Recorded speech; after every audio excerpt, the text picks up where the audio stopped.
Greetings to you this day. This is Michelle Strickland, and I'm coming to you today with a PSA. I'm going to get back on track with my regular lessons and stuff like that, whether people listen or not. But for now, I'm just going to do it when I feel it, because this is something I need to talk about. God told me to come on out here and let's talk about this. We're going to talk about conflict resolution today, because there's a lot of people that need some help. Because they're doing too much. They're doing way too much, and it's a lot. Today I want to talk about a crucial aspect of our social interaction: conflict resolution. In our journey through life, we're bound to encounter conflicts, whether they're minor disagreements or major disputes. How we handle these conflicts can significantly impact our relationships, our work environments, and our overall well-being. First and foremost, let's address why conflict resolution is so important. Conflict, when left unaddressed or handled poorly, can fester and escalate, leading to resentment, misunderstandings, and damaged relationships. However, when we approach conflicts constructively, they can become opportunities for growth, understanding, and stronger connections. So I don't understand why people get so caught up. It's just instead of just being honest with each other, finding a common ground and moving forward with that. I don't understand it. People make things more complicated than they should actually be by being defiant. So how can we resolve conflicts effectively? Here, I'm going to give you some key, strategies, okay? Active listening. One of the most powerful tools in conflict resolution is active listening. And you need to have an expert at that.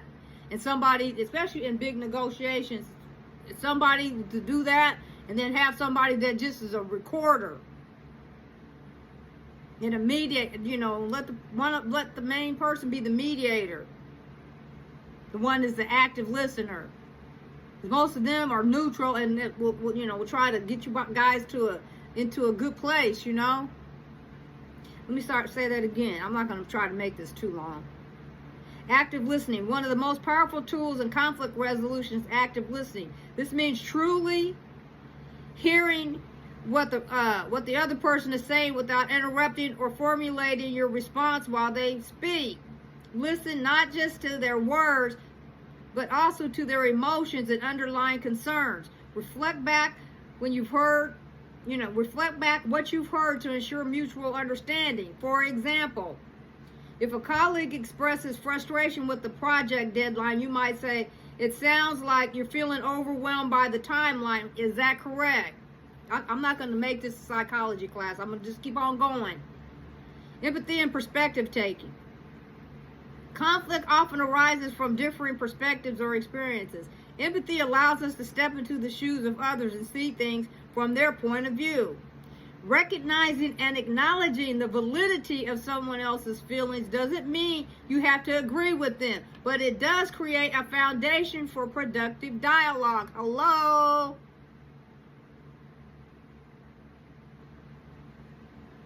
For instance, if a friend is upset because you inadvertently left them out of plans, you could say, "I understand why you feel hurt by that. I should have communicated better."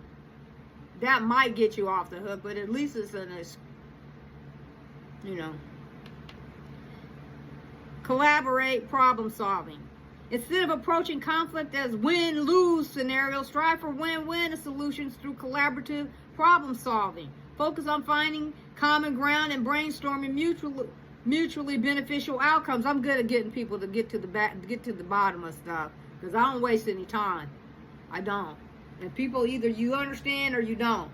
And I think people drag stuff out way too long playing games.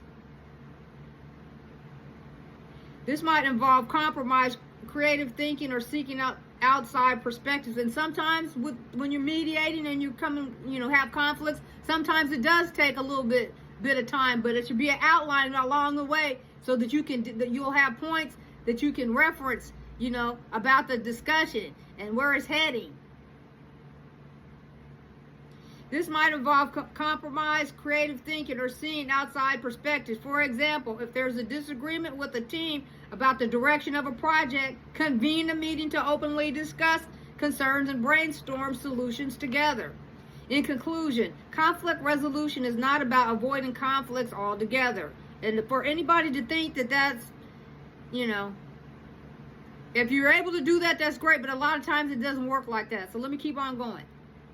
But rather addressing them in a way that fosters understanding, respect, and mutual growth. By practicing active listening, empathy, and collaborative problem solving, we can negotiate conflicts with grace and emerge stronger, both individually and collectively.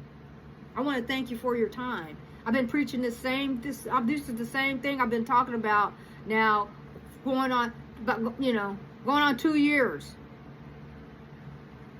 Look where we are. Because, I had accounts, but I wasn't active. I was just using them for goofing around. But I've been trying to give back for about 2 years solid, maybe 2.5. Mostly on YouTube I started. So go back to my YouTube and check my old stuff out. You might be surprised. It's corny. I wasn't trained for this, and I never expected to be in this industry. But this is where God led me, so I'm evolving. But I came up with lesson plans, and if people just hear me out what I'm saying, hopefully this world will become better.